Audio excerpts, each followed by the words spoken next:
Hola, buenos días. Vamos a presentar hoy una conferencia de Field Architects que van a mostrar la restauración que hicieron en el Palay House en la aldea de Old Phey, cerca de Leh, la capital de Ladakh.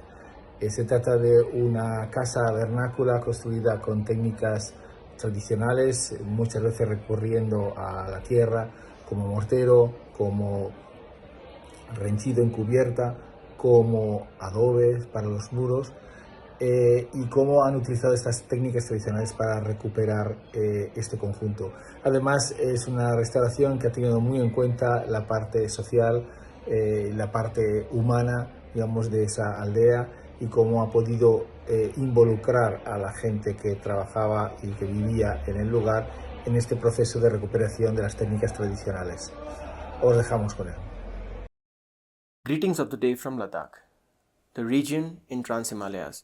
We would like to express our gratitude to Professor Fernando Vegas for granting us this opportunity to deliver a lecture on architectural conservation of vernacular of Ladakh to the UNESCO Chair Conference on Earthen Architecture, Construction Cultures and Sustainable Development.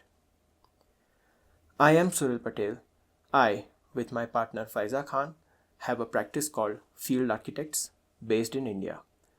This presentation is about a conservation and adaptive reuse project we did under the wider vision for regenerating the Old Phey precinct by Abeer Gupta, the director of Achi Association India.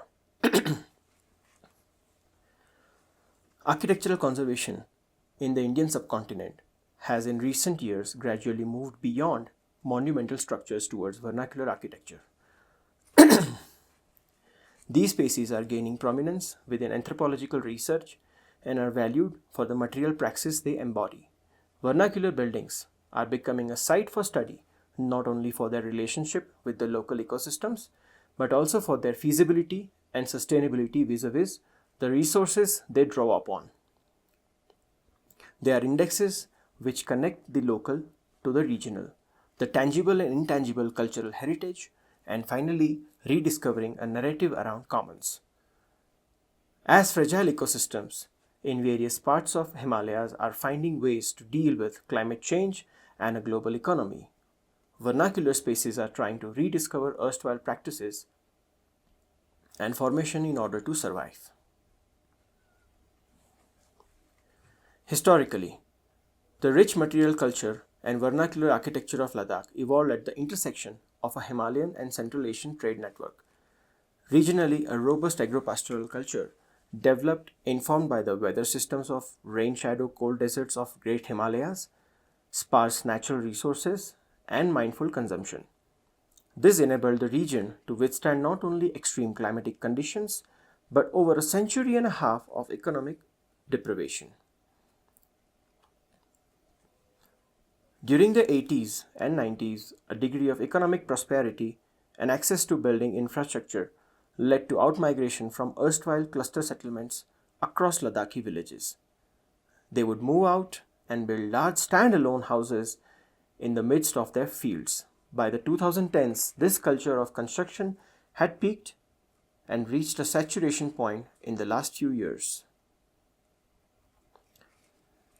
Most villages across Ladakh now have abandoned old clusters which are used to house the last of the domestic livestock, store grains and fodder for drying vegetables, or renting it to migrant laborers. Houses made of earth and wood require constant maintenance, and once abandoned, they deteriorate rapidly. Climate change and increased precipitation affecting most houses facing problems of water ingress, caved-in timber roofs, imbalanced stone foundations, rotting woodwork, broken windows, theft, and a sense of void created by the abandonment.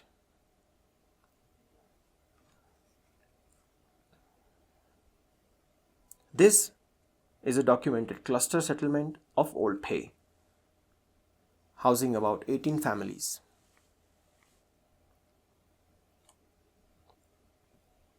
The Palay House. Palay House, having a strong presence, is the first house as one approaches Old Phey from the west, With its outward appearance, it does seem to have a strong structural integrity, but as most of these earthen homes are built incrementally, they all exhibit a series of shortcomings. The south facade faces the main street and an old willow tree. The entrance is through a broken stairs.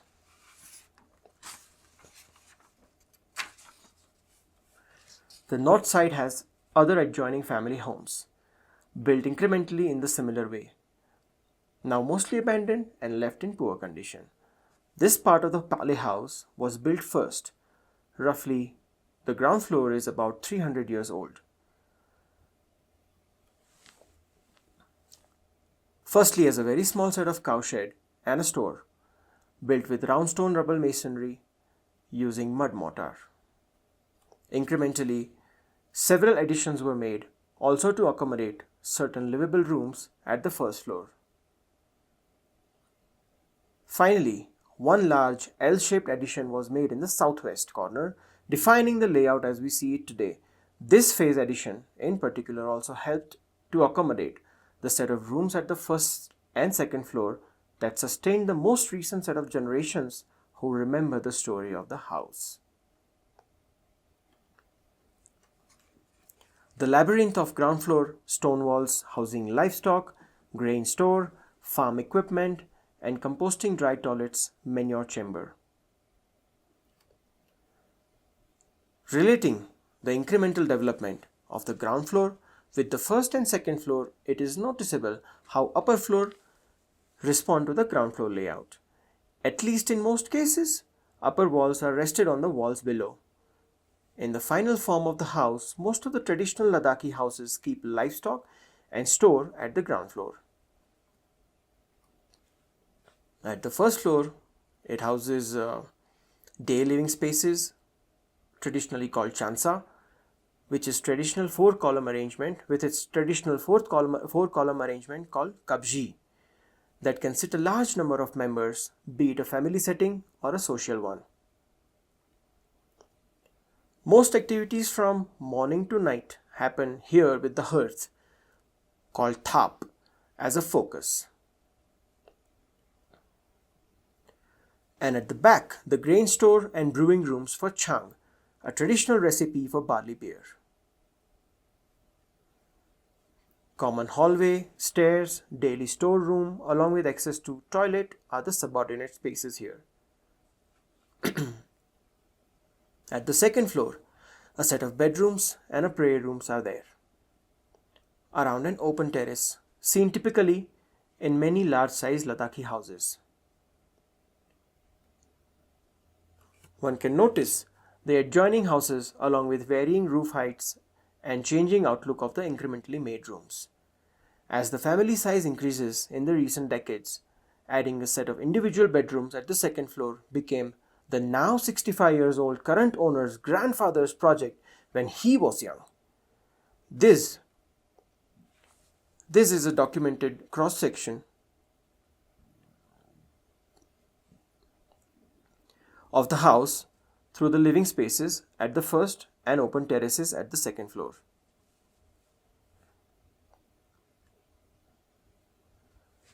Restoration and structural intervention in the north facade.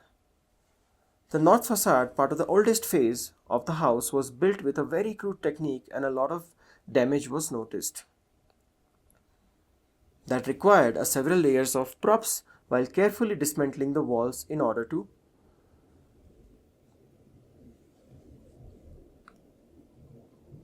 rebuild them, using mostly the old reclaimed bricks. Additional windows were introduced as part of the adaptive reuse brief to provide light and ventilation in the new kitchen and bedroom in the north. This is a bare outlook after restoration of the north facade with new walls and windows. Internally, the north facade's lateral forces were countered by making T-shaped stone walls at the ground floor, supporting strongly the roof of ground floor. the wedges are placed underneath the rafters. And right over we made the brick wall at the first floor to further support the second floor walls, separating the two bedrooms which were earlier made right over the poplar rafters. An additional timber portal made with wooden post, bracket and beam was introduced, traditionally called ka, kaju and magdung, touching right next to the north wall to brace against the lateral forces on the north facade.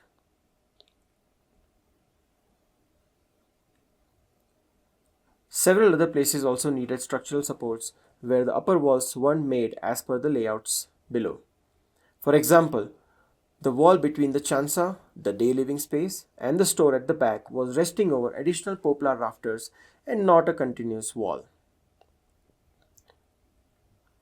That it was noticeably sagging and an internal additional stone wall was made to support.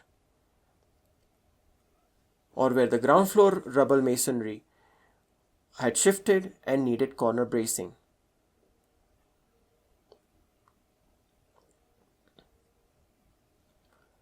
An only place where we could introduce an additional service entrance at the ground floor, the rafters were popped up to support the first floor, while carefully creating opening for the doorway and introduce a wooden lintel above.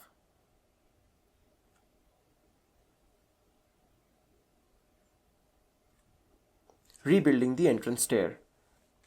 The damaged and sinking entrance stair facing the water ingress, root penetration and vehicular vibrations. With a plan to rebuild a stair from foundation up, we had to carefully cut the penetrating roots of the willow tree and rebuild the foundation with a dry stone masonry, along with traditional railing anchors made with poplar wood, fixing deep into the stone masonry. Whereas the upper part of the stone stair is built with using mud mortar and finished in lime mortar, replacing the wooden structure of floor and roof. Between the old and the recently made floor systems, there is a significant difference in the manner in which the timber is used. Poplar trunks are used for rafters called dungma, and willow sticks called talu are used for floorboarding. Most of the floor system supporting the first floor spaces needed re-strengthening. Rafters, as in dungma, were heavily sagging and talu were rotting away. An important thing to notice here is that the roof of first floor was terrace for a very long time, and that this roof had a heavy amount of mud layering done as a successive waterproofing. All of that mud was carefully removed to lighten up the structure and moved outside the house during the restoration process. There is a purpose to that too. These dungma were replaced from the owner's poplar grove itself in the same village, and the talu were also replaced in the neat manner to completely restore the floor system. Noticeably,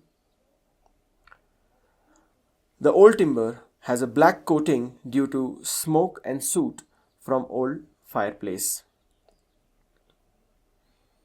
The floor is made of compacted mud layer with underlayer of local hardy grass called yakshes, stabilizing the rafters and sticks with their weight.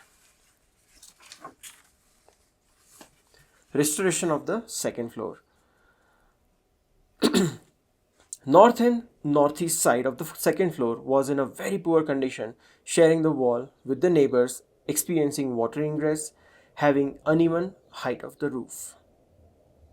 It was partially rebuilt from the existing materials, and an additional dry toilet plus common shower facility was introduced to complete the roof in a more manageable way for a long term. Replacing the existing low height doors to accommodate for the new norms as part of the extended life of the house. Some of the internal doors were replaced to have a better headroom. Structurally, the rafters or beams were propped up and walls were altered to even make new openings between two rooms to have a desired connectivity in the layout. external finishes. The treatment of the facade and the general visual aesthetics of the building is linked integrally to the sustainable material praxis. Vernacular buildings invariably remain true to the materials they deploy and develop self-conscious way to celebrate them, such as shashkalak, a finger textured plaster applied on the facade of Palay House. Further, the earth recovered while restoring the floor system was reused for all the wall plasters and waterproofing. Palay House is conserved and adapted as a new base for Achi Association India in the village of Phey, working towards conservation of art, material culture, and Trans-Himalayas, and keeping the roots alive for the next generation to experience the vernacular of the place. Ground floor layout of the new facility with the water tanks, manure chambers, and general storage spaces. First floor layout with the new chansa spaces being used as the office and a conference space. Old chansa as kitchen and dining with 2 additional spaces for office and store. Second floor layout with the new chansa space as a set of staff quarters, a meeting room and a bathroom peripheral to the terrace. A street elevation of the Palay House as built with the earth. The restoration of Palay House in Phey was also the physical introduction of Achi Association India and field architects into village landscape.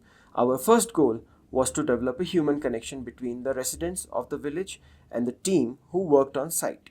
The aim of this project was also to provide the villagers an insight into the work that was being undertaken. This was done with a periodic consultation with the family to develop a better understanding of the chronology and development of Palay House, which was built incrementally over 300 years. The final goal was to create a tangible example of what can be achieved. After the completion of the work, different families from the village visited the house and were motivated to undertake similar work on their premises as well. As part of the completed conservation of Palay House, this following documentation video reconnects the Palay family to their roots. The background score of the video is a folk song called Zambulingla, which has its origin in the plateau of eastern Ladakh. This is, however, a cover version by Dashuk's band.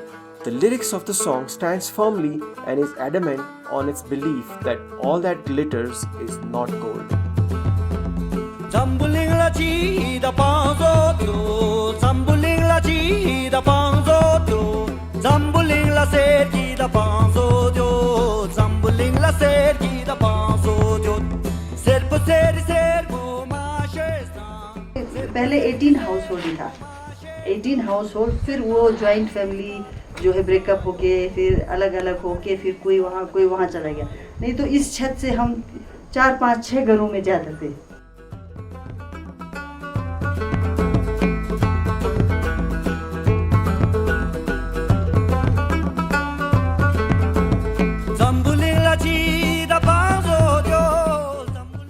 हम तीनों इससे इकट्ठे बैठे थे, कोई अलग अलग नहीं था।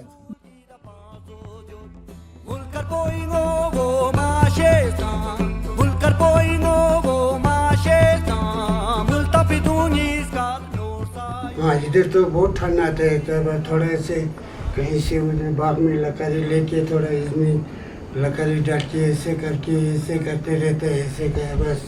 सिर्फ एक चंचा है, उसमें खाना भी उधर ही बनते हैं, सोने के भी उधर ही है।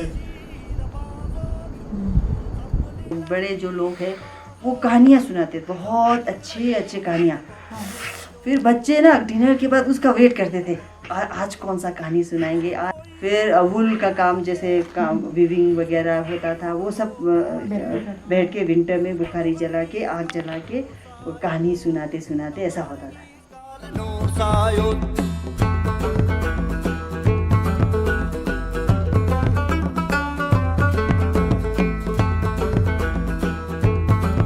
दूसरा तो फिर ट्रेडिशनली वही जैसा था वैसे ही उसको रिवाइव किया है ना। हाँ। वो बड़ा अच्छा है।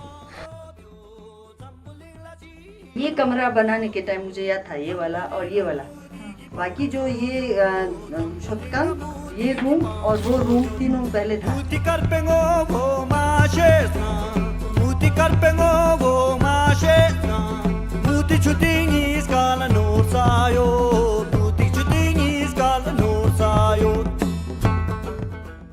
अभी तो पहले से तो बहुत अच्छे, जमीन आसमान से फर्क है इतना है। फिर देखने के लिए बहुत आदमी भी आ रहा है। और नहीं बनेगा, हमारा भी बनेगा, आदमी भी करेगा, ऐसे बोलने वाला आदमी बहुत आता है।